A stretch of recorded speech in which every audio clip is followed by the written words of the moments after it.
Hello everyone, welcome back. ഇന്നത്തെ വീഡിയോയിൽ ഞാൻ നിങ്ങളോട് പറഞ്ഞു തരാൻ പോകുന്നത് എൻ്റെ ലൈഫ് ടൈമിൽ ഞാൻ പഠിക്കുന്ന കാലത്തൊക്കെ ഞാൻ യൂസ് ചെയ്തിട്ടുള്ള എൻ്റെ വാല്യുബിൾ ആയിട്ടുള്ള കുറച്ച് ടിപ്സാണ്. അതിൽ അഫർമേഷൻ എങ്ങനെ യൂസ് ചെയ്യണം, വിഷ്വലൈസേഷൻ എങ്ങനെ യൂസ് ചെയ്യണം എന്നുള്ള കാര്യങ്ങളൊക്കെ ഞാൻ നിങ്ങൾക്ക് പറഞ്ഞു തരുന്നുണ്ട്. അപ്പോൾ നിങ്ങളൊരു ജോലിക്ക് വേണ്ടി ശ്രമിക്കുന്ന ആളായിക്കോട്ടെ, അതല്ല നിങ്ങൾ എക്സാമിന് വേണ്ടി പ്രിപ്പയർ ചെയ്യുന്ന ആളായിക്കോട്ടെ, അത് ഏത് എക്സാമോ ആയിക്കോട്ടെ, 10th +2 നീറ്റ് എക്സാമോ എൻട്രൻസ് എക്സാം ഏതെങ്കിലും ആയിക്കോട്ടെ, അതല്ല നിങ്ങൾ എന്തെങ്കിലും ഒരു ജോലിക്ക് വേണ്ടി പ്രിപ്പയർ ചെയ്യുന്ന ആളായിക്കോട്ടെ, നിങ്ങൾക്ക് ഒരു കാര്യം എനിക്ക് എൻഷുർ ചെയ്യാൻ പറ്റും, നിങ്ങൾ ഈ വീഡിയോ കാണുന്നത് നിങ്ങൾക്കൊരു വേസ്റ്റ് ഓഫ് ടൈം ആവത്തില്ല എന്നുള്ള ഉറപ്പ് എനിക്ക് നിങ്ങൾക്ക് തരാൻ പറ്റും. ഓക്കെ, അപ്പോൾ നമുക്ക് വേഗം വീഡിയോയിലേക്ക് പോകാം അല്ലേ.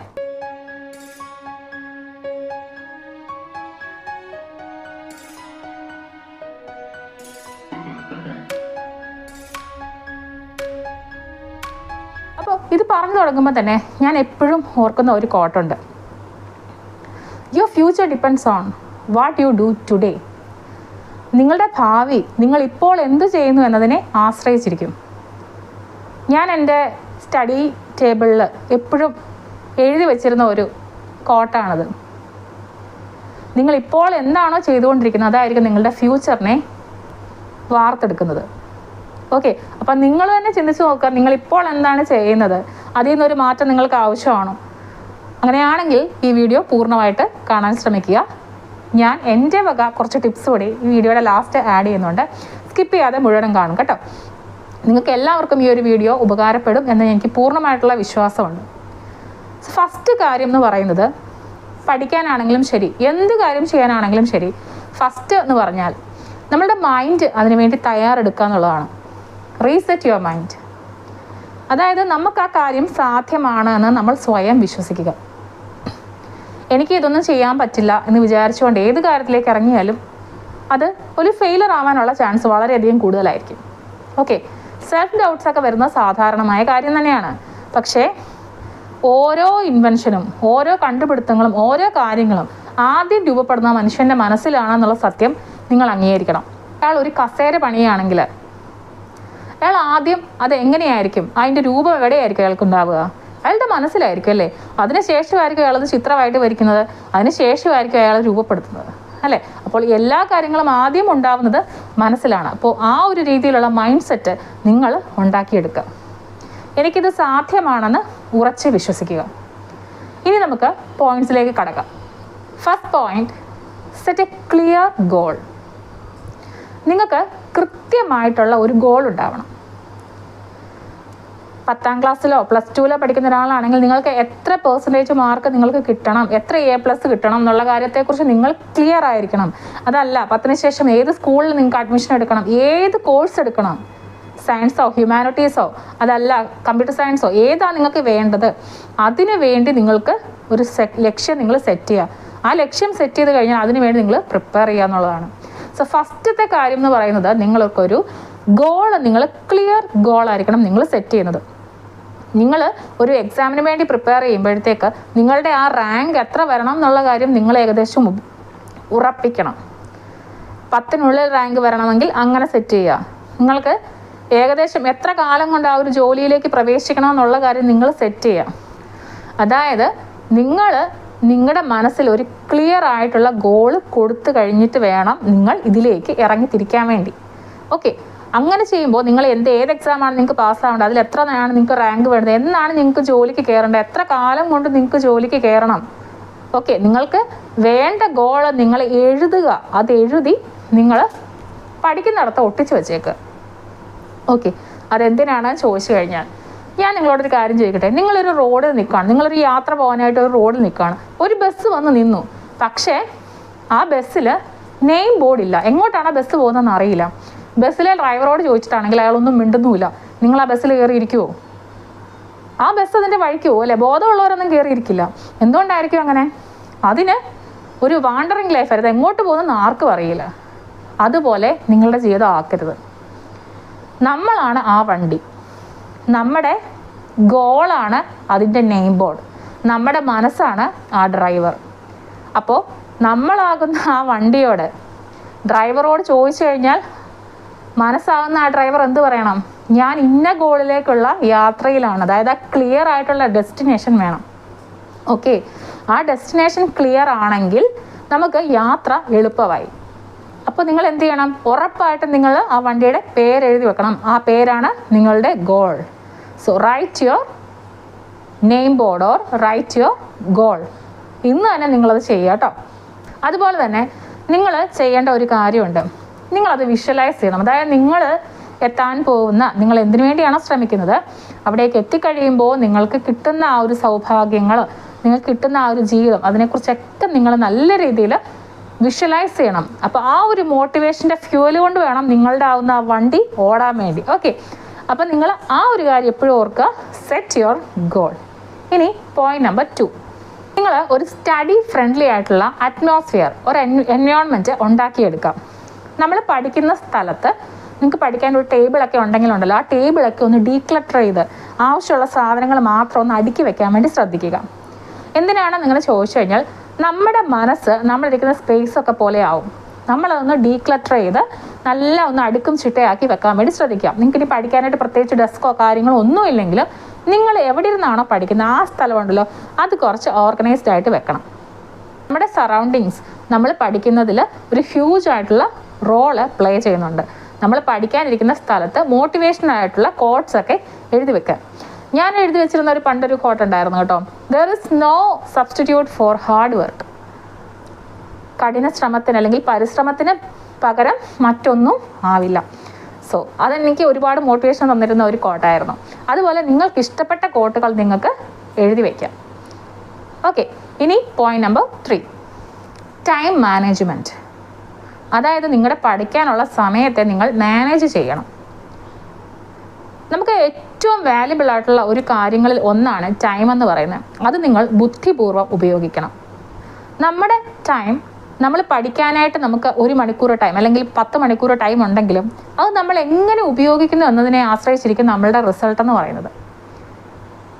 നിങ്ങൾ ഉറപ്പായിട്ടും ചെയ്യേണ്ട ഒരു കാര്യമുണ്ട്. എല്ലാവരും ടൈം വേസ്റ്റ് ചെയ്യുന്ന ഒരു കാര്യം ഇത് തന്നെയാണ്. അതായത് പഠിക്കാനിരിക്കുമ്പോൾ നിങ്ങൾക്ക് കൃത്യമായിട്ട് അറിയില്ലായിരിക്കും എന്താ ചെയ്യേണ്ടതെന്ന്.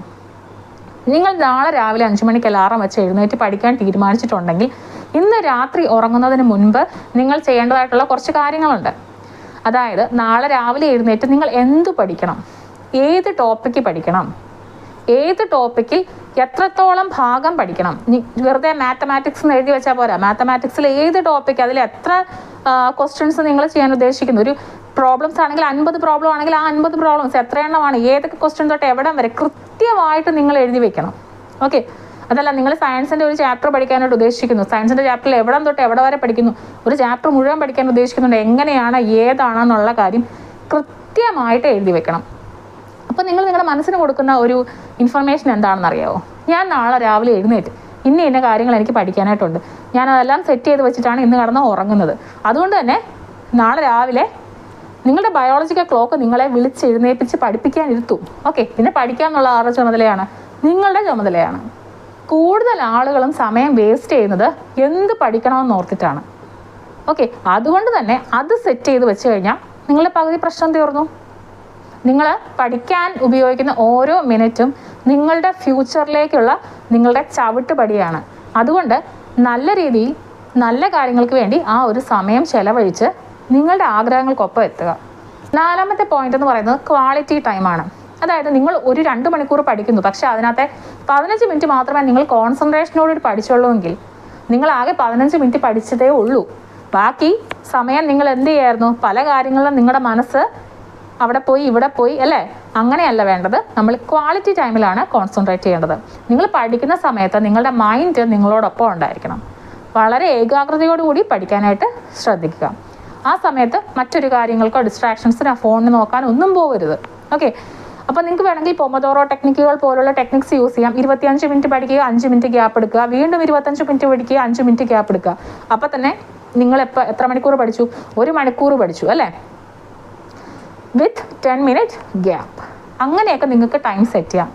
ഓക്കെ, അപ്പോൾ നിങ്ങൾ പഠിക്കുന്ന ഓരോ സബ്ജക്റ്റിനും എത്ര ടൈം അലോ ചെയ്യണം എന്നുള്ള കാര്യമെല്ലാം നിങ്ങൾ നിശ്ചയിക്കുക. കാരണം പലർക്കും പല രീതിയിലാണ് ഓരോ സബ്ജക്റ്റ്. എനിക്ക് സയൻസ് പഠിക്കാൻ എടുക്കുന്ന സമയം, ഒരു ടോപ്പിക്ക് പഠിക്കുന്ന സമയം 20 മിനിറ്റ് ആണെങ്കിൽ ചിലപ്പോൾ നിങ്ങൾക്ക് 30 മിനിറ്റ് ആയേക്കാം. നിങ്ങൾ 30 മിനിറ്റ് കൊണ്ട് പഠിക്കുന്ന ഒരു ടോപ്പിക് ചിലപ്പോൾ ഞാൻ അരമണിക്കൂർ കൊണ്ട് പഠിച്ചെന്ന് വരില്ല, ഞാൻ 45 മിനിറ്റിൽ നിർത്തുന്നിരിക്കും. അപ്പം നമുക്കറിയാം ഓരോ സബ്ജക്റ്റും നമുക്ക് പഠിക്കാൻ എത്ര നേരം, അതിനനുസരിച്ചുള്ള ടൈം ഓരോന്നിനും അലോ ചെയ്യുക. ഓക്കെ, ഒത്തിരി വറീഡ് ആവാതെ നമ്മൾ സമാധാനപരമായിട്ട് പഠിക്കാനായിട്ട് ശ്രമിക്കുക. അതുപോലെ പഠിച്ചു തുടങ്ങുമ്പോൾ ഇൻട്രസ്റ്റിംഗ് ആയിട്ടുള്ള സബ്ജക്റ്റുകൾ പഠിക്കാനായിട്ട് ആദ്യം ശ്രദ്ധിക്കുക. കാരണം നമ്മൾ ആദ്യം പഠിച്ചു തുടങ്ങുമ്പോൾ തന്നെ നമുക്ക് ബോറടിക്കുന്ന ഒരവസ്ഥയിലേക്ക് നമ്മൾ എത്തരുത്. നമ്മൾ പഠിക്കണം, നമ്മൾ പഠിച്ചിട്ട് നമുക്കൊരു നിലയിൽ എത്തേണ്ടതാണല്ലേ. അപ്പോൾ അത് പഴിയിൽ ഉപേക്ഷിക്കാനുള്ള കാര്യമല്ല. അതുകൊണ്ട് തന്നെ ഇൻട്രസ്റ്റിംഗ് ആയിട്ടുള്ള ടോപ്പിക്കുകളിൽ നിന്ന് നിങ്ങൾ തുടങ്ങുക. 5ാമത്തെ പോയിന്റ് എന്ന് പറയുന്നത് കൺസിസ്റ്റൻസിയാണ്. ഏതൊരു കാര്യം നമ്മൾ ലൈഫിൽ ചെയ്ത് വിജയിക്കണമെങ്കിൽ നമുക്കൊരു കാര്യം നോക്കണം. എന്താണ്? കൺസിസ്റ്റൻസി. നമ്മൾ തുടർച്ചയായിട്ട് അത് ചെയ്തു പോകണം. നമുക്ക് എപ്പോഴാണ് ആ ട്രാക്കിലേക്ക് നമ്മൾ വീഴുന്നതെന്ന് നമുക്ക് പറയാൻ പറ്റില്ല. അതുകൊണ്ട് consistency is always the key. ആ ഒരു കാര്യം മറക്കാതിരിക്കുക. നിങ്ങൾ ചെറിയ ചെറിയ റിവാർഡുകൾ നിങ്ങൾക്ക് കൊടുത്ത് നിങ്ങളെ എൻകറേജ് ചെയ്യാം. നമ്മളെ മോട്ടിവേറ്റ് ചെയ്യാൻ നമ്മൾ തന്നെ മതി. അപ്പോൾ നിങ്ങൾ ഉദ്ദേശിക്കുന്ന അത്രയും ടോപ്പിക്കുകൾ ഒരു ദിവസം കവർ ചെയ്തു, അല്ലെങ്കിൽ നിങ്ങൾ ഉദ്ദേശിച്ചതിൻ്റെ ഒരു 80% നിങ്ങൾ കവർ ചെയ്തുവെങ്കിൽ നിങ്ങൾക്ക് ചെറിയൊരു റിവാർഡ് നിങ്ങൾക്ക് കൊടുക്കുക. നിങ്ങൾക്ക് ഇഷ്ടമുള്ളൊരു മൂവി സീൻസ് കാണാനായിട്ടോ, അല്ലെങ്കിൽ നിങ്ങൾക്ക് ഇഷ്ടമുള്ള ഫുഡ് കഴിക്കാനായിട്ടോ, അങ്ങനെയൊക്കെ നിങ്ങൾ ചെറിയ ചെറിയ റിവാർഡ്സ് നിങ്ങൾക്ക് കൊടുക്കുക. ഓക്കെ, അങ്ങനെ സ്വയം മോട്ടിവേറ്റഡ് ആയിട്ടിരിക്കുക. നിങ്ങൾ എപ്പോഴും ഓർക്കണം, ഇപ്പോൾ ഉള്ള എല്ലാ എക്സ്പേർട്സും, ഏത് ഫീൽഡ് എടുത്താലും അതിലുള്ള എല്ലാ എക്സ്പേർട്സും ഒരിക്കലും ഒരു ബിഗിനറായിരുന്നു. അതുകൊണ്ട് തന്നെ നിങ്ങൾക്കും ഏത് ഫീൽഡിൽ വേണമെങ്കിലും എക്സൽ ചെയ്യാവുന്നതേ ഉള്ളൂ. സ്റ്റഡീസിൻ്റെ കാര്യത്തിൽ മാത്രമല്ല കേട്ടോ ഞാൻ പറയുന്നത്. സോ നിങ്ങളും എക്സ്പേർട്ട് ആവുക. ഏത് കാര്യങ്ങൾ ആദ്യം ചെയ്യുമ്പോഴും നമുക്ക് ആദ്യം ചെയ്യുമ്പോൾ എല്ലാ കാര്യങ്ങളും പാടാം. പിന്നെ നമുക്ക് കുറേ നാൾ കഴിയുമ്പോൾ ഇത് വളരെ ഈസി ആയിട്ടുള്ള കാര്യമായിട്ട് തോന്നും അല്ലേ. അപ്പോൾ ആദ്യം നമ്മൾക്ക് ആ സ്റ്റാർട്ട് ചെയ്ത സമയത്ത് ആ പാടായിട്ടുള്ള അത് കാര്യം നമ്മൾ ഓർക്കുമോ? ഒരിക്കലും ഓർക്കില്ല.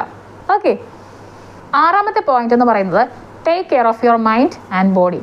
നിങ്ങളുടെ മനസ്സിനെയും ശരീരത്തെയും നിങ്ങൾ തന്നെ ശ്രദ്ധിക്കണം. മനസ്സിനെ നമ്മളുടെ കൺട്രോളിൽ നിർത്താനായിട്ട് ശ്രദ്ധിക്കുക. മെഡിറ്റേഷൻ പോലെയുള്ള കാര്യങ്ങൾക്കൊക്കെ വേണ്ടി 5 മിനിറ്റ് ചിലവഴിക്കുന്നതിൽ ഒരു തെറ്റുമില്ല. ഓക്കെ, 24 മണിക്കൂറും പഠിക്കണമെന്നൊന്നും ആരും പറയുന്നില്ലല്ലോ. നമുക്ക് മെഡിറ്റേഷനൊക്കെ ചെയ്ത് നമ്മളുടെ മനസ്സിനെ നമ്മുടെ കൺട്രോളിൽ നിർത്തുക എന്നുള്ളതാണ് പ്രധാനപ്പെട്ട കാര്യം. നമ്മളെല്ലാം ചെയ്തു വന്നിട്ട് അവസാനം കൊണ്ട് കലം തട്ടി ഓടിക്കുന്ന പോലെ ആകും അല്ലെങ്കിൽ. സോ നമ്മുടെ മനസ്സ് നമ്മുടെ കൺട്രോളിൽ നിൽക്കണം. ഓക്കെ, അതിനുവേണ്ടി നിങ്ങൾ ചെറിയ എക്സസൈസുകളൊക്കെ ചെയ്യുക. Healthy body equal to healthy mind എന്നാണ് പറയുക അല്ലേ. മനസ്സ് നന്നായിട്ടിരുന്നാൽ ബോഡി നന്നായിട്ടിരിക്കും, ബോഡി നന്നായിട്ടിരുന്നാൽ മനസ്സും നന്നായിട്ടിരിക്കും. അതുകൊണ്ട് തന്നെ ഇത് തമ്മിലുള്ള ആ ഒരു കണക്ഷൻ മനസ്സിലാക്കി അതിന് വേണ്ട കാര്യങ്ങൾ നിങ്ങൾ ചെയ്യുക. നന്നായിട്ട് എക്സസൈസ് ചെയ്യുക, നല്ല ഫുഡ് കഴിക്കുക, നന്നായിട്ട് വെള്ളം കുടിക്കുക. ഇതൊക്കെ നിങ്ങൾ ചെയ്തോണം. ഒത്തിരി ടെൻഷൻ അടിക്കാനും കാര്യങ്ങൾക്കൊന്നും പോകരുത്. കാരണം നിങ്ങൾ ഈ പ്രോസസ്സിലാണ്. സ്റ്റഡീസ് എന്ന് പറയുന്ന ഒരു പ്രോസസ്സാണ് കേട്ടോ. ഒരു ദിവസം കൊണ്ട് നമുക്ക് അച്ചീവ് ചെയ്യാൻ പറ്റുന്ന ഒരു കാര്യമൊന്നും അല്ല. പക്ഷേ ഗ്രാജുവലി നമ്മൾ നമ്മുടെ ഗോളിൽ എത്തിയിരിക്കും. നിങ്ങളുടെ മനസ്സിനെ ഡിസ്ട്രാക്ട് ചെയ്യുന്ന എല്ലാ കാര്യങ്ങളും ഒഴിവാക്കുക. നിങ്ങൾ പഠിച്ചുകൊണ്ടിരിക്കുമ്പോൾ നിങ്ങളുടെ കൂട്ടുകാരൻ വിളിക്കുകയാണ്, എടാ വാ നമുക്കൊരു സിനിമയ്ക്ക് പോകാമെന്ന് പറയുകയാണ്. എന്നാൽ ഞാൻ വരുന്നു എന്ന് പറഞ്ഞ് പോയാൽ അതിൻ്റെ അർത്ഥം എന്താണ്? നിങ്ങൾക്ക് മൈൻഡ് കൺട്രോൾ ഇല്ല. ഓക്കെ, നിങ്ങൾ എന്തെങ്കിലും പഠിച്ചുകൊണ്ടിരിക്കുമ്പോൾ നിൻ്റെ കൂട്ടുകാരി വിളിച്ചിട്ട് പറയുകയാണ്, നമുക്ക് വേറൊരു ടോപ്പിക്ക് പഠിച്ചാലോ എന്ന് ചോദിക്കണം. നമുക്ക് കമ്പൈൻ സ്റ്റഡി ചെയ്യാം. അപ്പോൾ അവരോട് സ്നേഹത്തോടെ പറഞ്ഞ് മനസ്സിലാക്കുക, ഞാനിപ്പോൾ ഒരു കാര്യം പഠിച്ചുകൊണ്ടിരിക്കുകയാണ്, അത് തീർത്തിട്ട് നമുക്ക് മറ്റതിനെക്കുറിച്ച് ചിന്തിക്കാം. അതായത് നിങ്ങളുടെ പ്ലാനിൽ നിങ്ങൾ സ്റ്റിക്ക് ഓൺ ചെയ്യുക. മറ്റാരും നമുക്ക് വേണ്ടി പഠിച്ചു തരാനില്ല. വേറെ ആരെങ്കിലും വന്ന് നമുക്ക് പരീക്ഷ എഴുതി തരുമോ? ഇല്ല. അപ്പം നമ്മൾ തന്നെയാണ് ഇതൊക്കെ ചെയ്യേണ്ടത് അല്ലേ. സോ നമ്മളുടെ പ്ലാനിൽ നിന്ന് നമ്മളുടെ മനസ്സിനെ പുറത്ത് കടക്കാൻ അനുവദിക്കരുത്. ഓക്കെ, പിന്നെ നമ്മുടെ മനസ്സിനെയും ബോഡിയും ഭയങ്കര ടൈറ്റാക്കി വെക്കണമെന്നല്ല ഞാൻ പറയുന്നത്. ഞാൻ എല്ലാ വെള്ളിയാഴ്ചയും സിനിമ കാണുമായിരുന്നു കേട്ടോ. എനിക്കിഷ്ടമുള്ള സിനിമകൾ, അതായത് യൂട്യൂബിലാണ് കാണുന്നത്. പണ്ടത്തെ സിനിമകളൊക്കെ ഉണ്ടല്ലോ, എനിക്ക് കുറച്ച് ചിരിക്കാൻ പറ്റുന്ന, കുറച്ച് ഹാപ്പി ആക്കാൻ പറ്റുന്ന സിനിമകളൊക്കെ ഉണ്ടായിരുന്നു. കിലുക്കം, നാടോടിക്കാറ്റ്, ഇൻ ഹരിഹർ നഗർ, പഴയ സിനിമകളൊക്കെ ഇല്ലേ, അങ്ങനത്തെ സിനിമകളൊക്കെ ഞാൻ കാണുമായിരുന്നു. അപ്പോൾ എനിക്കതൊക്കെ കാണുമ്പോൾ, ഈ നാട്ടുമ്പുറമൊക്കെ കാണുമ്പോൾ എനിക്കെന്തോ ഭയങ്കര സന്തോഷമാണ്. എനിക്കെന്തോ എൻ്റെ പെറ്റാണൽ ഹോമിലൊക്കെ പോകുന്ന ഒരു ഇഫക്റ്റാണ് തോന്നുന്നത്. അപ്പോൾ അതൊക്കെ കാണുമ്പോൾ എനിക്ക് ഭയങ്കര സന്തോഷം. അങ്ങനെ ഞാൻ എന്നെ റിലാക്സ് ചെയ്യിക്കാനായിട്ട് എനിക്കിഷ്ടമുള്ള കാര്യങ്ങൾ ചെയ്യുന്നു. അതായിരുന്നു ഞാൻ എനിക്ക് കൊടുത്തുകൊണ്ടിരുന്ന റിവാർഡ്സ് എന്ന് പറയുന്നത്. സോ അങ്ങനെയുള്ള കാര്യങ്ങളൊക്കെ നിങ്ങൾക്കും ട്രൈ ചെയ്യാം. ഇനി ലോ ഓഫ് അട്രാക്ഷൻ്റെ ടേംസിൽ പറഞ്ഞു കഴിഞ്ഞാൽ നിങ്ങളുടെ മനസ്സ് വിശ്വസിക്കുന്ന എന്ത് കാര്യവും നിങ്ങൾക്ക് സാധ്യമാണ്.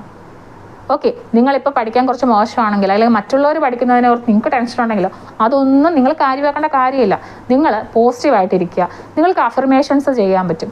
ഞാൻ പഠിക്കാൻ തുടങ്ങുന്നതിന് മുമ്പ്, രാവിലെ ആയിരുന്നു ഞാൻ പഠിക്കുന്ന സമയത്ത്, ഞാൻ പഠിക്കാൻ തുടങ്ങുന്നതിന് മുമ്പ് ഞാൻ ഇങ്ങനെ ഇരുന്ന് അഫേം ചെയ്യും. അതായത് എനിക്ക് ഇന്ന് നന്നായിട്ട് പഠിക്കാൻ പറ്റും, ഞാൻ ഓരോ ദിവസവും വളരെ വളരെ മെച്ചപ്പെട്ടുകൊണ്ടിരിക്കുന്നു, എൻ്റെ മൈൻഡ് ഭയങ്കര ഷാർപ്പാണ്, ഞാൻ ഓരോ ദിവസവും കൂടുതൽ കാര്യങ്ങൾ മനസ്സിലാക്കിക്കൊണ്ടിരിക്കുകയാണ്, വളരെ കുറഞ്ഞ സമയം കൊണ്ട് ഞാൻ ഒരുപാട് കാര്യങ്ങൾ എനിക്ക് പഠിക്കാനായിട്ട് പറ്റുന്നുണ്ട്. അപ്പോൾ ചെറിയ ടൈമിൽ എനിക്ക് ഒരുപാട് കാര്യങ്ങൾ പഠിക്കാൻ പറ്റുന്നുണ്ട്. ഞാൻ പഠിച്ച കാര്യങ്ങളെല്ലാം തന്നെ ഞാൻ ഓർത്തിരിക്കുന്നുണ്ട്. എൻ്റെ മൈൻഡ് വളരെ ഷാർപ്പാണ്. ഓരോ ദിവസവും ഞാൻ കൂടുതൽ കാര്യങ്ങൾ മനസ്സിലാക്കിക്കൊണ്ടിരിക്കുന്നു എന്നൊക്കെ പറഞ്ഞ് ഞാൻ എനിക്ക് തന്നെ ഒരു അഫർമേഷനൊക്കെ കൊടുത്ത് ഒന്ന് ബൂസ്റ്റ് ചെയ്തിട്ടാണ് ഞാൻ തുടങ്ങുന്നത്. പിന്നെ ഞാൻ പറഞ്ഞല്ലോ, നമ്മൾ വിഷ്വലൈസ് ചെയ്യണം. വിഷ്വലൈസ് ചെയ്യുമ്പോൾ നമ്മളെ ഇപ്പോൾ പഠിക്കുന്നില്ല എന്നൊക്കെ പറഞ്ഞ് കുറ്റം പറയുന്ന ആൾക്കാർ, അല്ലെങ്കിൽ നിനക്കത് ജോലി വല്ലതും ഉണ്ടോ എന്ന് പറഞ്ഞ് കുറ്റം പറയുന്ന ആൾക്കാർ നാളെ അവൾ ജോലിക്കാരിയാ, അല്ലെങ്കിൽ ആ കുട്ടിക്ക് ഇത്ര മാർക്ക് കിട്ടി, അത് അറിഞ്ഞായിരുന്നു എന്നൊക്കെ പറയുന്നത്, അത് കേൾക്കുന്ന ഒരവസ്ഥയൊക്കെ ഒന്ന് ആലോചിച്ച് നോക്കിയേ. സോ അതിലും വലിയ മോട്ടിവേഷൻ എന്താ? ഞാൻ വിഷ്വലൈസ് ചെയ്യായിരുന്നു. എൻ്റെ ജീവിതത്തിലെ ഓരോ കാര്യങ്ങളും ഞാൻ വിഷ്വലൈസ് ചെയ്തിട്ടുണ്ടായിരുന്നു. അപ്പോൾ നിങ്ങൾക്കും അത് സാധ്യമാണ്. ഇനി എൻ്റെ ഭാഗത്തു നിന്നുള്ളൊരു ടിപ്പ് പറഞ്ഞുതരാം. നിങ്ങൾക്ക് ചില സബ്ജക്റ്റുകൾ പഠിക്കാൻ ഭയങ്കര പാടായിരിക്കും. നിങ്ങൾ എന്ത് പഠിക്കാനിരിക്കുവാണെങ്കിലും നിങ്ങൾ ചിന്തിക്കേണ്ട ഒരു കാര്യമുണ്ട്. നാളെയാണ് എക്സാം എന്നോർത്ത് പഠിക്കുക. നമുക്ക് പെട്ടെന്ന് പഠിക്കാൻ പറ്റുന്നത് നിങ്ങൾക്ക് മനസ്സിലാക്കാൻ പറ്റും. നിങ്ങളത് ശ്രദ്ധിച്ചിട്ടുണ്ടോ എന്ന് എനിക്ക് അറിയത്തില്ല. നമുക്ക് വളരെ കാലമായിട്ട് മനസ്സിലാകാതിരുന്ന കാര്യങ്ങൾ പോലും എക്സാമിൻ്റെ തലേ ദിവസം പഠിച്ചാൽ മനസ്സിലാവുമെന്ന് പലരും പറഞ്ഞിട്ടുമുണ്ട്. എൻ്റെ അനുഭവമുണ്ട് കേട്ടോ. അതെന്തുകൊണ്ടാണെന്ന് അറിയാവോ? നമ്മൾ ഒരു എമർജൻസി സിറ്റുവേഷൻ ക്രിയേറ്റ് ചെയ്യണം. നമ്മുടെ മനസ്സിലാവും, അയ്യോ പഠിച്ചില്ലെങ്കിൽ പ്രശ്നമാ, നാളെയാണ് എക്സാം, ഇന്നൊരു ദിവസം കൂടെ ഉള്ളൂ, നാളെ നമ്മൾ എന്ത് ചെയ്യും എന്നൊക്കെ ഓർത്ത് നമ്മൾ ആ ഒരു എമർജൻസി സിറ്റുവേഷൻ ക്രിയേറ്റ് ചെയ്യുമ്പം നമ്മുടെ ബ്രെയിൻ ഭയങ്കര കോൺസെൻട്രേറ്റഡ് ആവും. നമ്മുടെ മൈൻഡ് ഷാർപ്പായിട്ട് ഇങ്ങനെ നിൽക്കും, കൊണ്ടുപോകാൻ ഞാൻ ഇപ്പോൾ പഠിക്കാമെന്നുള്ള രീതിയിൽ നിൽക്കും കേട്ടോ. അപ്പോൾ ആ ഒരു മൈൻഡ് സെറ്റ് ക്രിയേറ്റ് ചെയ്യുന്നത് നാളെയാണ് എക്സാം എന്നുള്ള രീതിയിൽ വേണം നമ്മൾ എക്സാമിന് വേണ്ടി പ്രിപ്പയർ ചെയ്യാനായിട്ട്. ഓക്കെ, അങ്ങനെ പഠിച്ചാൽ നിങ്ങൾക്ക് പെട്ടെന്ന് പഠിക്കാൻ പറ്റും. കിടന്നുറങ്ങുന്നതിന് മുമ്പ് നിങ്ങൾ ചിന്തിക്കേണ്ട ഒരു കാര്യമുണ്ട്. ഞാൻ എൻ്റെ 100% ഇന്ന് കൊടുത്തോ?